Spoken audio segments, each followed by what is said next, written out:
I got to hand it to Rand Paul. Senator Paul just taking everyone by storm here. Take a look. The title of this bill should say, Ukraine first, America last, because that's what this is really about. Now, bills in the legislature, bills that come before the Senate, don't have pictures or covers on them like a book would have or a magazine. I'm going to play you some more from Rand Paul because this is just epic. I mean, that was like the takedown of all takedowns. Meanwhile, they did manage somehow in the Senate to approve $95 billion for Ukraine. And the president, just moments ago, this is breaking everyone, urging Congress to get this through because we just have to bankroll Ukraine. We're going to talk about whether or not we really need to do that and what the motivation really and truly is behind all this coming up. But just a little preview on a few other stories. Tony Bobulinski, I never say his name right, but oh my gosh, so he's like the star witness against Hunter Biden. And his testimony is out, and I am going to read you part of it because you're not going to believe it. Well, actually, I think you will. I think we all know how the world works. But let me just say this is not good for Hunter Biden and certainly not good for Joe Biden, who could probably use a little bit of good news these days. I don't know how he's going to make it through November of 2024. We got to talk about that. We got to talk about Nikki Haley, for goodness sakes. I mean, we're talking final days, final days for Nikki Haley. And then there's this inflation number. Wow. Did I tell you or did I tell you? 3.1%, ladies and gentlemen, consumer prices. When you feel like things are going up, you know what? You're not wrong. They are still going up. This came in hot, way hotter than expected. I want to give a shout out to our wonderful friends over at LegacyPMInvestments.com. First sponsor on this show. We love these guys. Charles Thorngren, a team member with so many of you. We often see him in the chats. Charles is the CEO of LegacyPMInvestments.com. Again, it's LegacyPMInvestments.com. We're going to talk a lot about inflation today because I have a lot to say on this issue. But before we do, just a shout out to the wonderful guys over there. If you're looking to diversify your portfolio, if you're worried, for example, about inflation and what it's going to mean for your spending power in the future, one way of diversifying is to look at investing in gold. And these are the guys that I trust to do that. I encourage you to give them a call to learn more information, to go to their website and to call them. They really are a very good, not like pushy, you know, because I don't like pushy. I don't do pushy. 1-866-589-0560 is their number. Oh my goodness. Do we have some things to discuss? Nikki Haley, wow, she is about to be humiliated on her home turf. I'm telling you, these are the final moments, the final days for the Nikki Haley campaign. There's no way that she can continue going after what we have just seen. I'm surprised she's even willing to go through this humiliation in South Carolina, frankly, ladies and gentlemen, because according to a brand new poll out by CBS YouGov, it's pretty bad. 65% Donald Trump. He's up 35 points there compared to Nikki Haley, who's coming away with 30 points. Oh, and we got more. Because you know what? When you look inside the poll, you see even more bad stuff for Nikki Haley. Take a look here. She's from South Carolina. So does that make you more or less willing to vote for her? Well, 20% say they're more likely to vote for her. Only 20%, 5% say less likely, 75%, no difference at all. So in other words, people aren't really wedded to that. Okay, you're a hometown girl. I'm going to vote for you. Therefore, nope, because they're voting for Trump. And then when you look at the issues that matter to them most, they're all international, national issues, including, by the way, this little number, looking back on their records, Trump versus Haley. You know, they have experience with her in South Carolina. Do you approve of her as governor? Only 60% approve of her. 82% approve of Donald Trump as president. So there you go. Like, I don't know what more you need, Nikki. I realize there are a lot of important people kind of propping you up there, trying to keep you in business, shall we say. I mean, I don't even think the woman can leave if she wanted to leave. And by the way, she's saying all kinds of crazy stuff. Have you heard her? I mean, right after Nevada, she's using words that, let's just say, we're not supposed to use in polite company, right? Take a listen. Does that situation in Nevada hurt a little bit? No, I mean, Nevada, it's such a scam. They were supposed to have a primary. Trump rigged it so that the GOP chairman, who's been indicted, would go and create a caucus. We knew months ago that we weren't going to spend a day or a dollar in Nevada because it wasn't worth it. And so we didn't even count Nevada. That wasn't anything we were looking at. We knew that. Is that what she's going to tell us about South Carolina? Let's keep in mind, it was already historic. I mean, the woman lost to anyone else, right? Remember that? None of these candidates. She lost to anybody else in the universe. None of these candidates, 62.9% versus Nikki Haley at 30, basically, we'll be generous, call it 31% there in Nevada. So that was historic. That was humiliating. And now she's clearly a glutton for punishment because she's moving on. I mean, she's told us over and over again, she's in this to win it. She's in it to the end. Really? I mean, you must really be good with your money, Nikki, because either that or have some very, very generous benefactors, because I'm just saying, there's not much more momentum you're going to have after this one. It is going to be an epic fail. We will remember this one in the history books.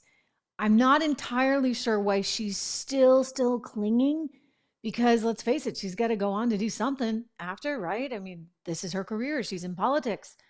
And so how does she pivot? How does she turn? Is she going to suddenly say, oh, I love Donald Trump after knocking him every chance she can?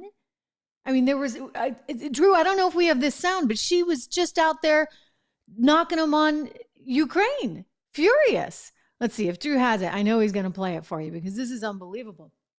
We've had to listen to Schumer. We've had to listen to Romney. Now we got to listen to Nikki Haley, for goodness sakes.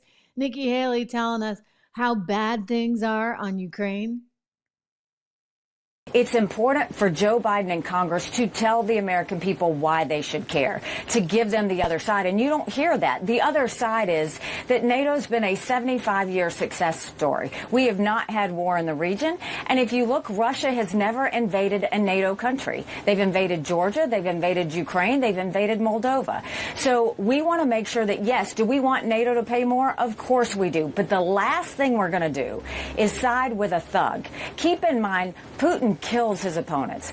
Keep in mind that he has arrested Evan Gersovich, who's been sitting in jail just for doing journalism. Keep in mind that this is a man who has wanted to destroy America and defeat America for years. I dealt with Russia every single day. It is a mistake for Trump to side with Putin over our allies. We needed a lot of friends after 9/11.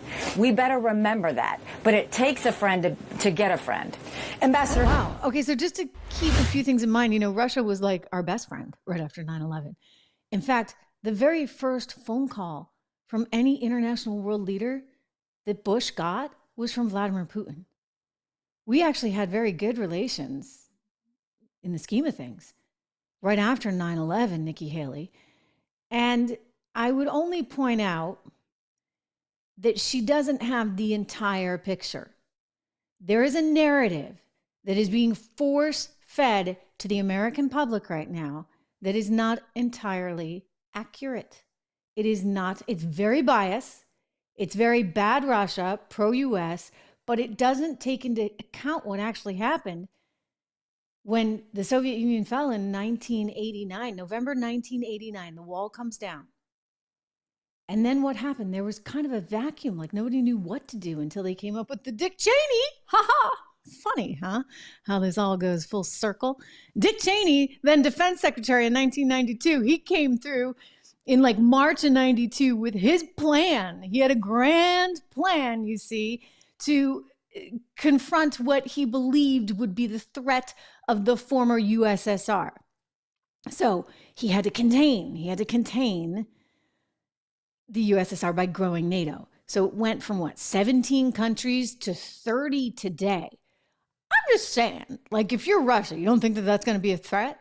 And we've talked about this. George Kennan, who was the political theory thought realist, was also a guy who had been in the State Department from 1928. His whole career, big part of it was during the Cold War when he was the U.S. ambassador to Russia, USSR, Soviet Union. So he kept saying, and he kept warning, hey, this is going to be a problem because Russia's not going to like it when you keep growing NATO. And why are you growing NATO? Why are you growing NATO? I have a theory. The powers that be may not like it, but I have a theory. Has something to do with some stock charts. Northrop Grumman, Lockheed Martin versus the S&P. Let me tell you, shareholders, they've been doing very well since the maiden revolution in Ukraine. I mean, these stocks were kind of left for nothing.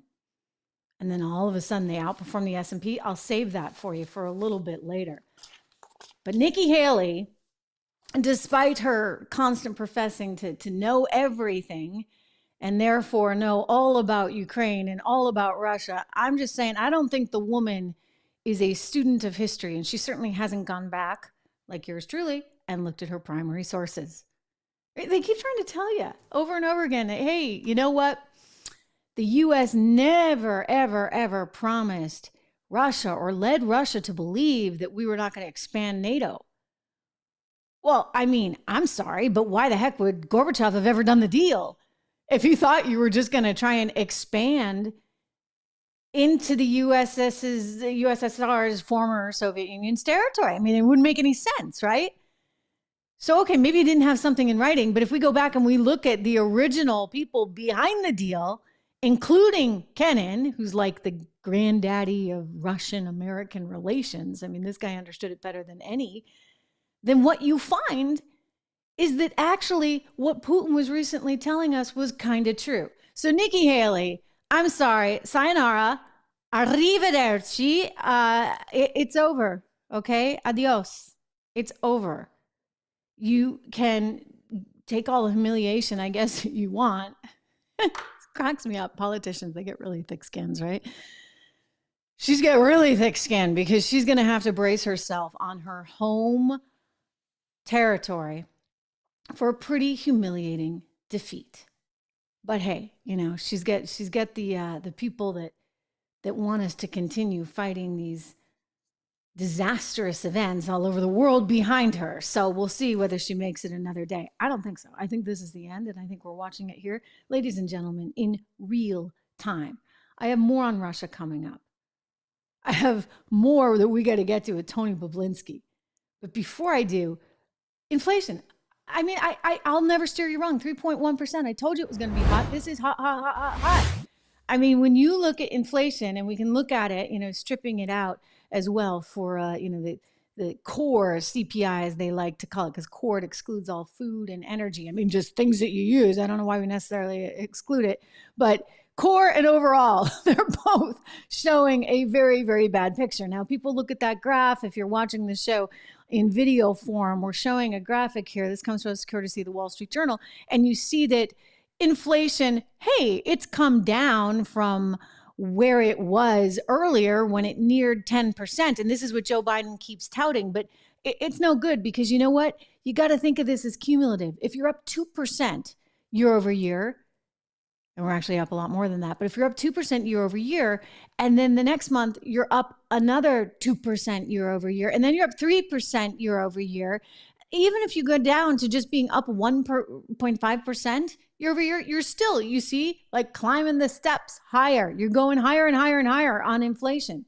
And so this is a humongous problem. And I've been telling you and telling you and telling you and telling you that there's no way the Fed was going to easily get out of this one. I mean, I hope they can, but I think even they are recognizing they printed too much money for way too long. And now we're in a situation, not only were they printing, but you had all these lawmakers spending like drunken sailors. Are continuing to do it today. You know, the $95 billion, not their money, right, that they're going to give out of your money, my money, to fund Ukraine. They just keep going. At some point, this $34 trillion and counting, it's going to come back to haunt us in a really massive, really significant, very big way. Jay Powell gets it. Here he is on 60 Minutes just the other day. I got to play this sound again for you. Long run, the U.S. is on an unsustainable fiscal path. The U.S. federal government's on an unsustainable fiscal path. Yeah, a totally unsustainable fiscal path. You got that one right, buddy. Totally right. Like, look, it's why, you know, if you're a small business owner, and I know many of you are. I'm now a small business owner. Like I get this stuff and I know how hard it is for small business owners. You got to have people in place in Washington that are looking out for you, that are looking out for the policies that are going to protect small business owners. You want lower taxes, less regulation, the freedom to grow, the freedom to prosper. And this is why, I love my friends. You met Alfredo. He came on the show maybe about 6 months ago. Alfredo Ortiz, he runs something called the Job Creators Network. And this is just a phenomenal network. I actually encourage you to look at it, to join it. You can join JCN. Even if you're not a small business owner, okay? We'll still include you. Join JCN.com, because this is an organization that cares so much about making sure we have the right policies in place and we have the right people in Washington looking out for you in all corners of the country. Doesn't matter if you're living in northern New Hampshire or Southern California or in the middle of Oklahoma. These guys are out there every single day breaking their backs to try and make sure that we get the right policies. And this is important, guys. I tell you all the time, the policy stuff, it matters.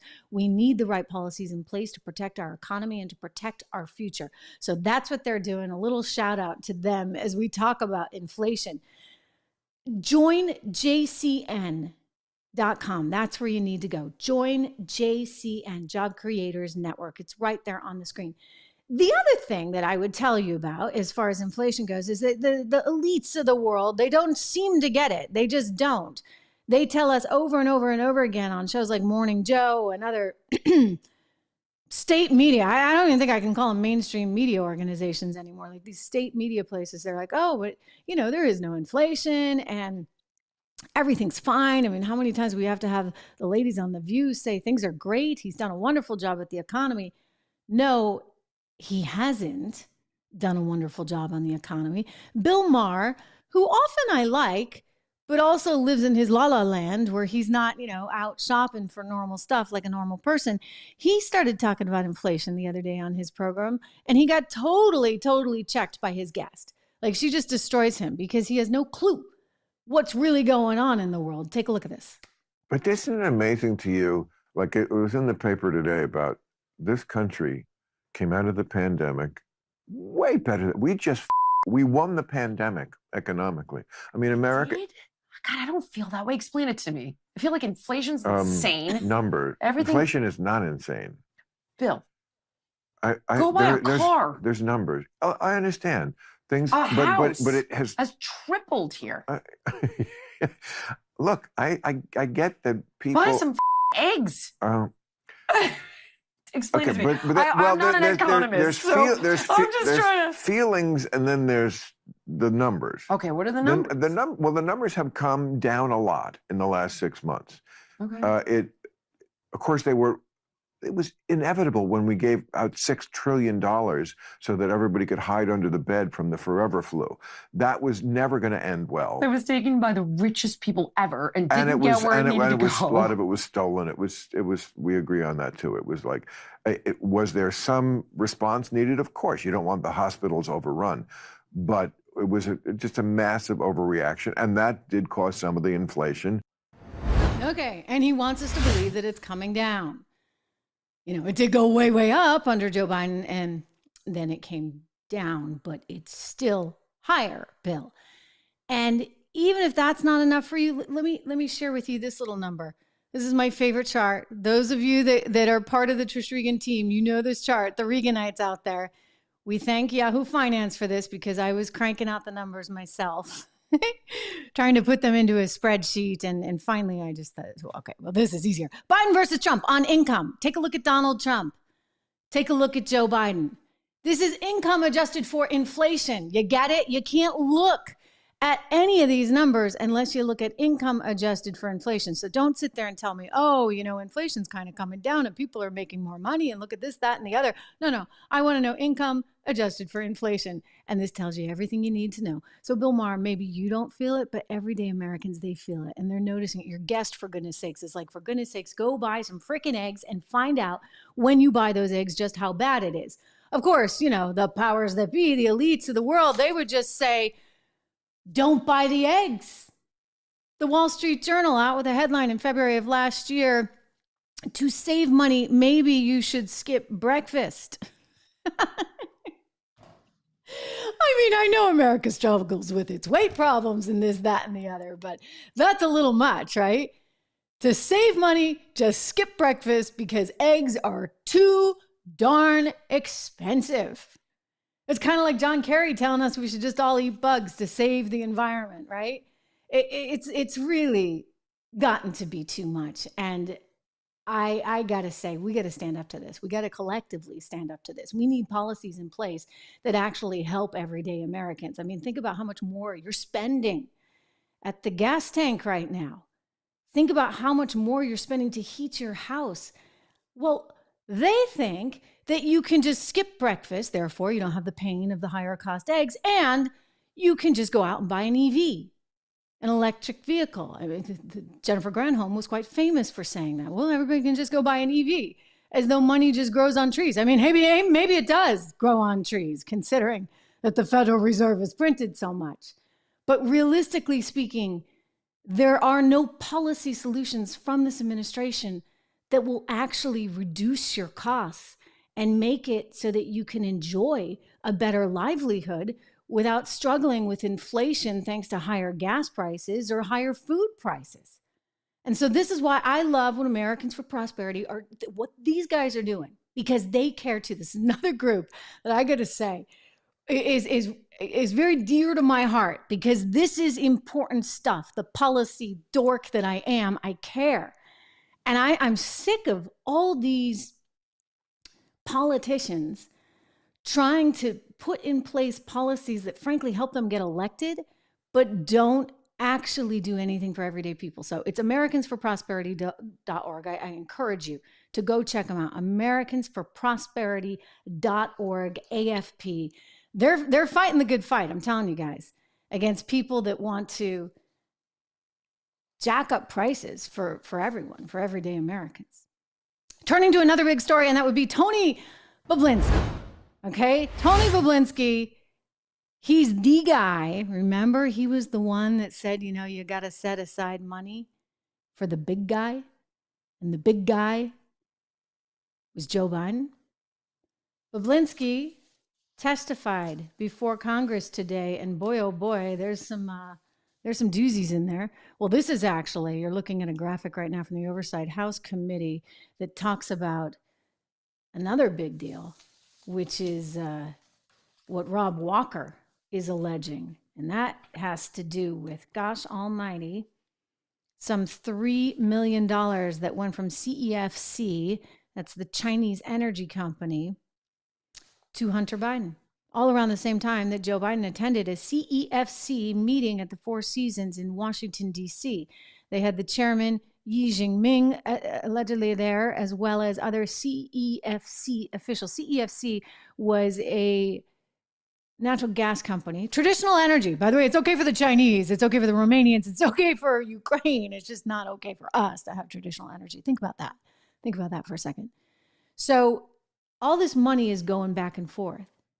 And we're still sitting here and saying, well, what role did Joe Biden have? This is pretty serious, because if they can connect the dots here and say, okay, Hunter gets $3 million after his dad attends a meeting, well, then you're going to have issues. So they just came out with the Rob Walker transcript that gets into this. And it's not good. It's not good for Joe Biden. I mean, he's got enough problems, right? You get the age thing going on, and now you get this. And they've got the Tony Bobulinski one as well. Here's one of the headlines. Joe Biden enabled family to sell access to dangerous adversaries, according to Tony Bobulinski. It says that he was aware of the CEFC transaction. He enabled it, according to Bobulinski, and had a constitutional responsibility and obligation to the American people to shut it down before it began. This is because CEFC, he's testifying, has been identified as a known surrogate of the Chinese Communist Party by the U.S. government and prosecutors in the Southern District of New York as far back as 2016, possibly earlier. Oh boy. So why is it then, just saying, that Hunter Biden would not actually come forward and register as a foreign agent? I mean, you're dealing with the Chinese Communist Party. We know that this particular company was in existence because it carried the favor of the Chinese Communist Party. And this had been documented. So why would Hunter have been doing business with them, not registered as a foreign agent? Moreover, why on earth would Joe Biden be willing to do business with them, also not registering as a foreign agent? According to this testimony, Bobulinski said, I personally met with Joe Biden in Los Angeles in May of 2017 multiple times to discuss the broad contours of our business dealings. This is all breaking right now, ladies and gentlemen. I think this is pretty damning stuff. He said the only reason Joe Biden met with me privately during the Milken Institute Global Conference and seated me at his head table was because I was a business associate of the Biden family. Joe Biden's immediate family members were enriched to the tune of tens of millions of dollars from some of our most dangerous adversaries, including, he alleges, here in his testimony, the Chinese Communist Party and players from Russia, Ukraine, Romania, Kazakhstan, and other foreign nations and entities. Wow. He says, it is my educated belief, dating back to Q clearance briefings I received in the Navy and continuing through recent discussions and experts, that under U.S. corruption laws, political office holders can be held as responsible as the immediate members who are receiving money directly. This makes common sense and Americans understand this. He goes on. I mean, look, it does make sense. The Biden family, Joe's son Hunter and his brother Jim, knowingly and aggressively defrauded me as the CEO, he says, of Sinohawk Holdings and as a member of Oneida Holdings, LLC, at the end of July 17. They put Joe Biden and the rest of the Biden family smack in the middle of a $9 billion transaction. Whoa, a $9 billion transaction between Russia and China involving Qatar, specifically the Qatar Investment Authority, and helped CEFC, that is the Chinese energy company, navigate through various issues before Patrick Ho, a Chinese executive, was arrested for corruption in New York in November of 2017. Oh my gosh. I think we have a problem. I think we have a very big Hunter Biden problem. And I think that Joe, being aware of it, complicates things immensely. Joe Biden, it may be time to step down. I mean, this may not have anything to do with age at this point. I mean, look, selfishly, because I care so much about policy, as you just heard, I'd kind of like Joe Biden to be the one that's running, because I think that if you put Michelle or somebody else in there, it's unknown, it's unproven whether or not you actually get a Republican leader in the White House. I'm pretty sure, and I'm judging by all the polls right now, that Donald Trump will succeed in November of 2024, so long as he's running against Joe Biden. He'll also succeed if he runs against Kamala Harris, which is entirely possible because she's gunning for the job. Trust me. We talked about that yesterday. She's really out there wanting it right now. But this is really stunning stuff. So the level of corruption that's being alleged right here, being admitted to, I'm like, well, why would he do this, right? Why would Tony Bobulinski do this? Why would he say all this? Well, he may say all this because he doesn't have a choice, right? At some point, you do have to tell the truth. You can't just keep covering for yourself. And if you've got Comer running around saying, hey, we got this, we got that, you might want to save yourself from jail time. And so you come forward with all this. They'll try and paint him as somebody who's for sale, for hire, whatever. And they'll go through his background and say, he's not a trustworthy witness, et cetera. But, the guy was in the Navy. And he was in business with the Biden family for quite some time. And I think that there's going to be HELL, or should be HELL, to pay on this one, without a doubt. Without a doubt. I still get back to this. How is it that everybody is allowed to drill for natural resources except for us, because we're too environmentally friendly? I mean, you get Hunter working on behalf of the Chinese, working on behalf of Ukraine to make sure that those companies get what they want. But what about U.S. Americans, right? This is the thing that keeps coming up over and over again. Breaking right now, we have gotten word that, sure enough, $95 billion has been A-okayed by the U.S. Senate, with the bulk of that money going to none other than Ukraine. Okay, so it'll remain to be seen what happens in the House. But I was kind of surprised. There were some senators on that list that I was a little surprised went for this. Langford being one.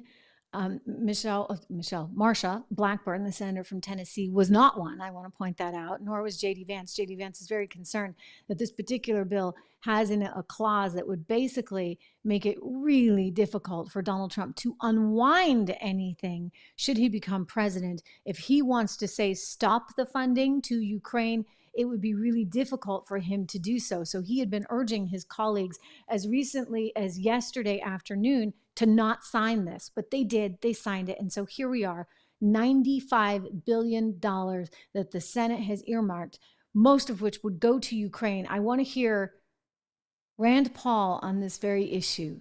He is furious, understandably, absolutely, positively furious. Let's take it away, Senator Paul. The title of this bill should say, Ukraine first, America last, because that's what this is really about. Now, bills in the legislature, bills that come before the Senate, don't have pictures or covers on them like a book would have or a magazine. But if this bill had an image or a cover on the front of the bill, the image would be the migrant in New York who assaulted a police officer, was freed from jail on no bail, and gave the middle finger of both hands to America. That's what this bill is. It's the middle finger to America. This bill is the middle finger to every working man and woman in America, every struggling American family. This bill gives them the middle finger and says, we don't care about you. We care more about Ukraine than we care about our southern border. Wow. So pretty strong commentary there from Rand Paul. Quite a visual as well. All right. I can just think of the thumbnail the team's going to draw up on this one, right? That is going to be a visual. Indeed, it is a middle finger to America, says Rand Paul, because somehow we can't spend the amount of money that we need to spend here in the United States to actually take care of business at home, but we find it somehow, some way to spend overseas. It's a little weird. It's a little weird, especially when Chuck Schumer and Mitt Romney are out there pushing this so darn hard. Let's start with Senator Schumer. I want you to hear it. Today, we make Vladimir Putin regret the day he questioned America's resolve. And we make clear to others, like China's President Xi, not to test our determination. And we send a clear bipartisan message of resolve to our allies in NATO. With the strong bipartisan support we have here in the Senate with this vote, I believe that if Speaker Johnson brought this bill to the House floor, it will pass with the same strong bipartisan support. I thank all of my colleagues, Democrat and Republican alike, who supported this bill. Thank you to Senators Murray and Collins, Murphy, Sinema, Langford. Thank you to Leader McConnell. And thank you to all the senators and staffs, including my own great staff, who worked through Thanksgiving and Christmas and New Year's and even the Super Bowl to get this done. Wow. Finally. All right. So what do you guys think? I'm just curious because it's a live show. So weigh in on the commentary. Let me know. Should this have gone through or not have gone through? Mitt Romney says it's the most important thing they've ever done. Like, he's been there forever. He's been in politics forever. I remember like interviewing him way back early in my career when he was the Massachusetts governor. Anyway, listen to Senator Romney, who's on his way out, lame duck, talk about how great this is. So important. The vote we will soon take to provide military weapons for Ukraine is the most important vote we will ever take as United States senators. Really? The most important ever. It's the most important vote. Wow. Like, I mean, hey, I guess that helps to explain why everybody's freaking out, because Donald Trump dared to say this over the weekend. I didn't think it was actually that surprising, I'm going to tell you, because let's go to the sound first. This came out today, but we'll talk about what he's saying now. But let's go to the sound of Donald Trump over the weekend in South Carolina. This is what has everybody freaked out. And again, I'm just going to point out, he said very similar rhetoric before, so it shouldn't have caught people so by surprise. In fact, I feel like I might have even heard this story before, but let's let Trump say it in his words, and we can talk about the freak out. They asked me that question. One of the presidents of a big country stood up and said, well, sir, if we don't pay and we're attacked by Russia, will you protect us? I said, you didn't pay? You're delinquent? He said, yes, let's say that happened. No, I would not protect you. In fact, I would encourage them to do whatever the hell they want. You got to pay. You got to pay your bills. Yeah. All right. So he said this, and people went nuts. I mean, absolutely, positively nuts. And that's why this is suddenly the most important bill that you're ever going to sign off in your lifetime, according to Mitt Romney. Because Donald Trump is trying to indicate that, hey, you know what, NATO, like if you're not paying your bills, maybe we're not going to be there to help you out so much. I mean, is that so unrealistic to ask? Everybody was like, gosh, we got to get NATO paying more. How do we get them paying more? And Donald Trump's like, well, we're not going to defend them if they don't pay. So he came out with a tweet. Forgive me. He came out with a truth on Truth Social. I think that's how we phrase it. I'm over there, by the way, too, at Trish Regan. From this point forward, are you listening, U.S. Senate? No money in the form of foreign aid should be given to any country unless it is done as a loan. A loan, he said today, not just a giveaway. It can be loaned on extraordinarily good terms, like no interest and an unlimited life, very good terms, but it's a loan nevertheless. The deal, he writes, should be contingent that the U.S. is helping you as a nation, but if the country we are helping ever turns against us or strikes it rich sometime in the future, the loan will be paid off and the money returned to the United States. We should never give money anymore without the hope of a payback or without strings attached. The United States of America should be stupid no longer. Wow. Oh, talking some actual business sense to the politicians. Imagine that. Is that too much to ask for? Hey, you know what, Ukraine? If you suddenly come across a whole wealth of natural resources that we didn't anticipate you originally had, guess what? Ka-ching, ka-ching, you're going to pay us back for all the money that we have lent you. NATO, if you aren't paying your bills, well, then that's going to be kind of a problem. I mean, maybe we can lend you something here and there because it's helpful for us to have certain allies in the region, but you have to be respectful about being willing to pay that money back. I don't think that this is so outlandish. I think it's actually kind of sort of a common sense sort of thing to talk about. Meanwhile, Reuters came out with a report just moments ago that quoted a Trump official saying that, you know what, he's got a scaled plan.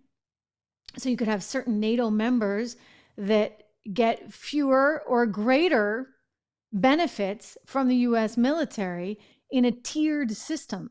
Well, that's interesting too. Again, he's thinking like this is an asset, okay? We have the U.S. military as an asset, and right now it's draining us because we're just around the world saving everybody from who knows what, and that's costing us.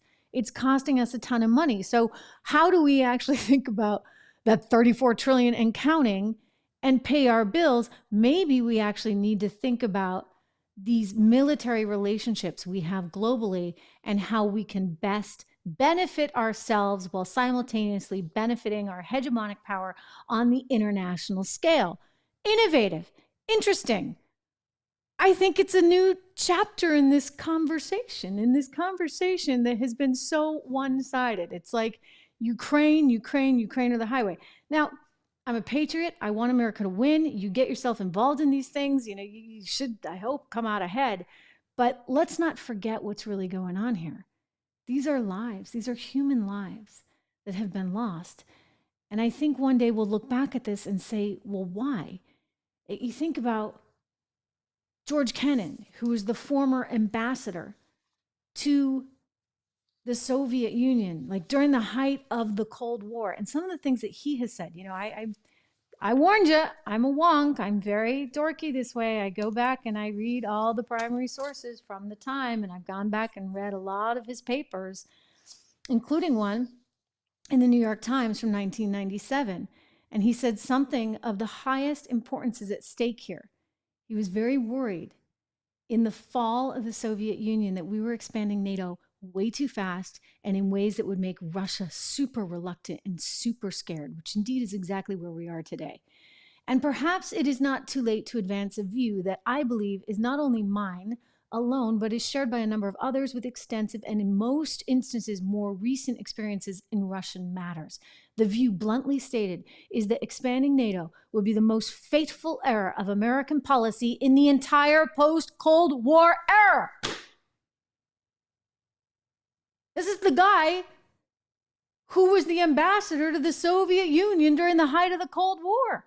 There he is, warning everybody in 1997 that you're going to have these problems. Such a decision may be expected to inflame the nationalistic, anti-Western, and militaristic tendencies in Russian opinion, to have an adverse effect on the development of Russian democracy, to restore the atmosphere of the Cold War to East-West relations, and to impel Russian foreign policy in directions decidedly not to our liking.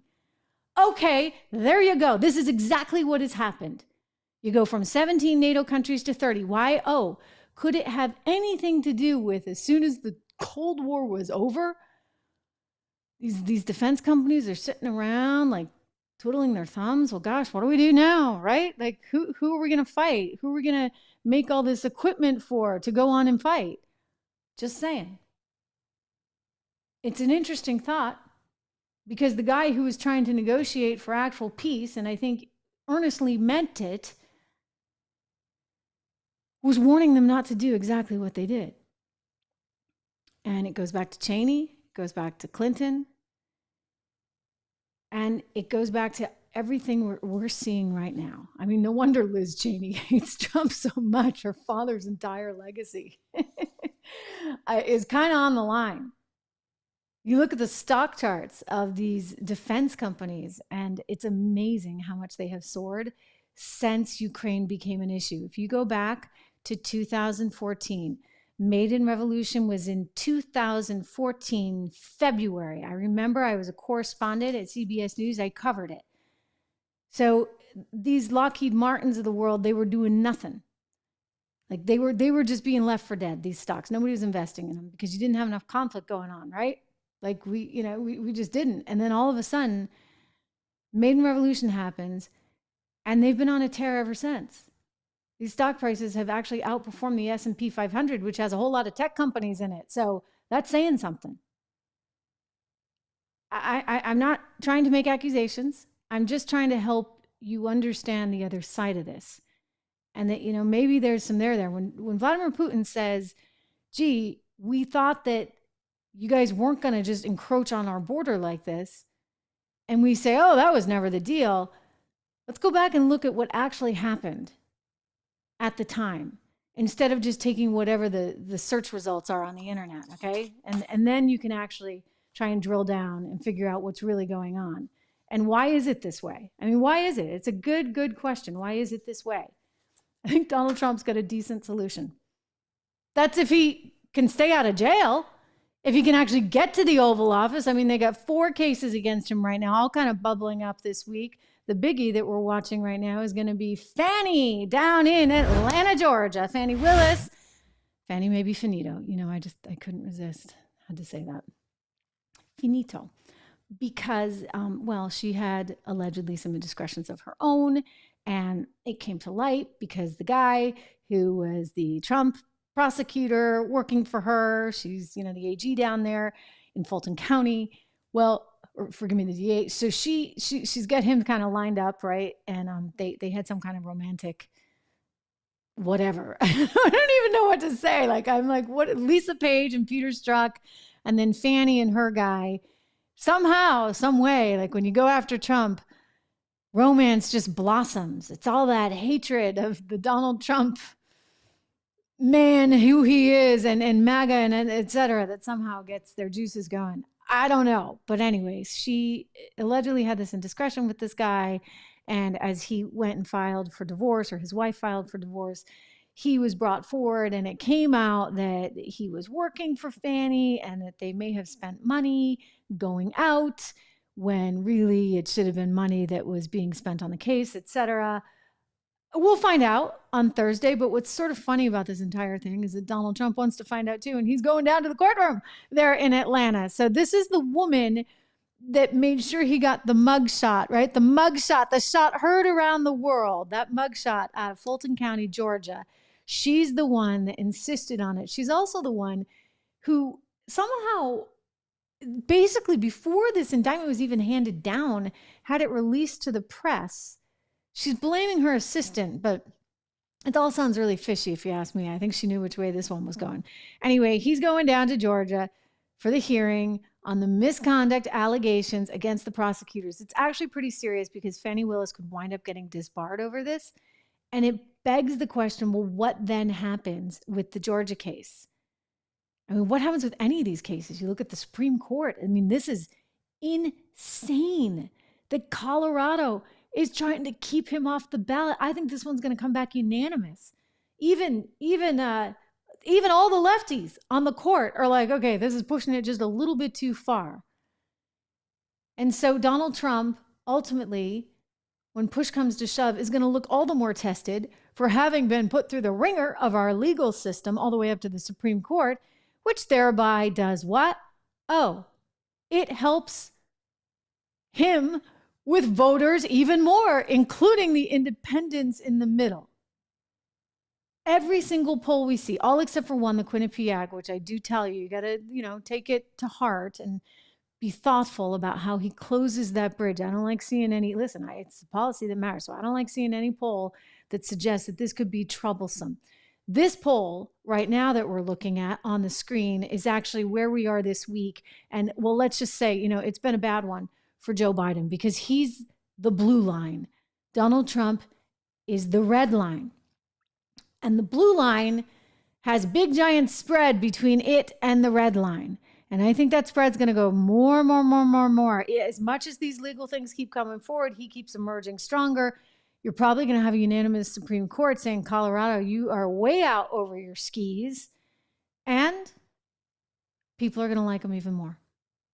And so it makes it more likely that Ukraine's not going to get that $95 billion forever. It makes it more likely that we're going to have a sealed border. It makes it more likely that maybe inflation, this is just a maybe, because anything could happen, and he's not responsible for the Federal Reserve, although he can't stand Jay Powell. I know that. He told me, he told my former colleague Maria Bartiromo that just recently. He just can't stand the guy. So I think that Jay Powell is probably at some point going to be out of a job. But inflation, hopefully, would become more manageable because you'd have policies in place that would say, allow us to drill here in the U.S. for our natural resources. So Fanny's finito, and it's going to be another feather in Donald Trump's cap. Meanwhile, the left is scrambling, and they're scrambling hard, everyone, because Joe is just too old. 81 years old. I'm sorry. We just found out that Joe Biden, when he came before the cameras the other day, remember after it was reported that the special counsel, found that Joe Biden was too darn old to actually move forward with prosecuting, even though he was guilty of taking those documents and keeping them in an unsecure location, and he knew that they were there. You couldn't actually prosecute him because he's too old, and the jury would find this feeble, weak man who couldn't remember anything, and they'd never get a conviction. And so he said, well, I'm not going to move forward with this. And that was really bad, like really, really, really bad. Now, maybe he's just being an honest lawyer. The left is like, oh, it's political because he was a Trump appointee. There have been comparisons to Comey. Look, I don't know. I think the guy's just a lawyer saying, I'm never going to be able to prove this case. I'm never going to get this guy charged on anything because, well, he's too old and too weak and too feeble and doesn't remember anything. And he's going to present as a sympathetic character to the jury. And, well, he's going to present to the jury exactly as he presents to us. And we feel kind of bad for him To which it's like, well, why the heck is he the president of the United States? And so Joe was mad. And he's like 81 years old mad.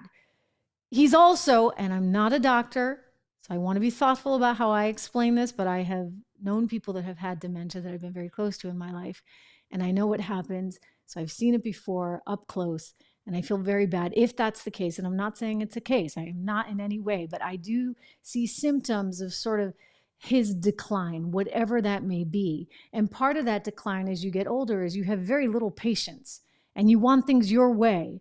And so when this report came out and he saw it, oh man, he went out there and guns blazing. He was just furious. He's telling Peter Doocy off and this one off and Fox off and whoever off.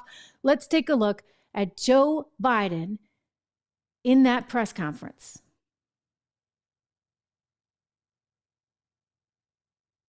Or not. We can go to Karine Jean-Pierre first because Karine Jean-Pierre wanted you to know. This came out just a couple hours ago. Karine Jean-Pierre wanted you to know, ladies and gentlemen, that it was all his idea. I guess she doesn't want to get blamed for that one. That the president of the White House thought it was a good idea for him to come out last Thursday. Just want to clear it up. Was it the president's idea to come out? It was the president's idea. Yes, he wanted to. It was his idea. And how forceful was he when he came out and he said he wanted to do it that time? I mean, you saw the president out do this, make a statement, take questions from all of you because he wanted to do it. Did anyone advise him against it? I'm not going to get into private conversations that the president has. The president is the president of the United States. If he says he wants to speak directly to the American people, he's going to do that.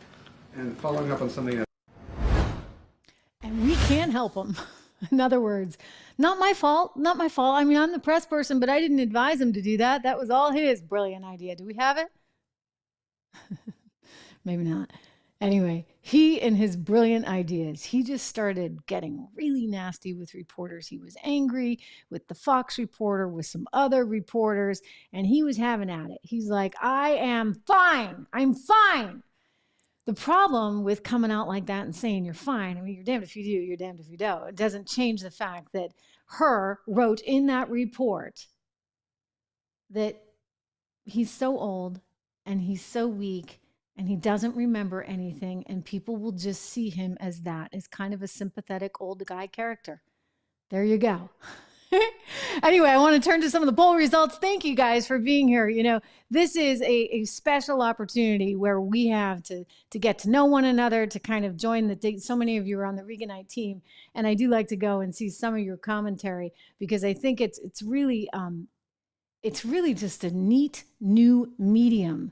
It's a very transparent medium. I think it's shaken up the world in ways that some people just never, ever anticipated or thought was possible. And, you know, one of the reasons it's shaken things up is because now information can get out.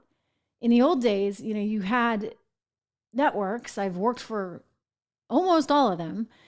And those networks would have a lot of say over what went on the air and what didn't go on the air, how it was scripted, how it was presented, et cetera.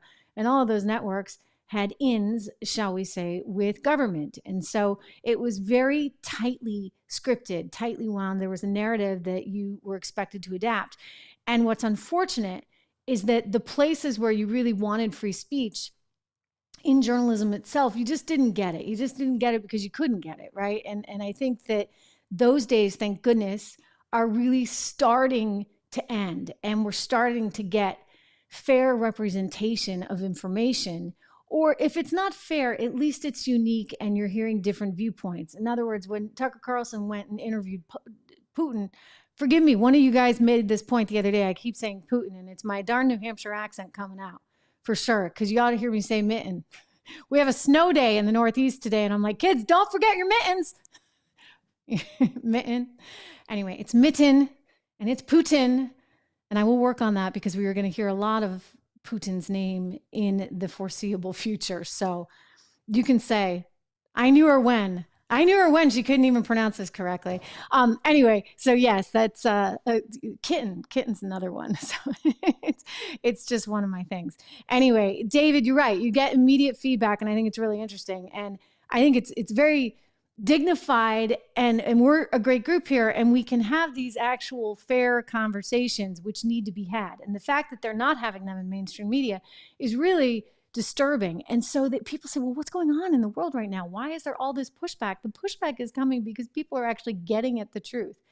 And over and over and over again, it's been proven that the Biden administration has lied to us. I mean, think about what happened with the origination of coronavirus, which most of those three-letter agencies, aside from the CIA, which remains divided, most of them all say, yep, it came from Wuhan, China, from the lab in Wuhan, China. And you think about the 51X spooks. I mean, the former head of the CIA, the former deputy director of the CIA, Mike Morrell, working with Antony Blinken behind the scenes to come up with that idea where they get everybody to sign off and say that Hunter Biden's laptop was not real and that was just Russian misinformation, disinformation. My gosh, no, it was real. So this is what I'm saying, people. Like, thank goodness we have these other pockets of opportunity where we can try and get it more information.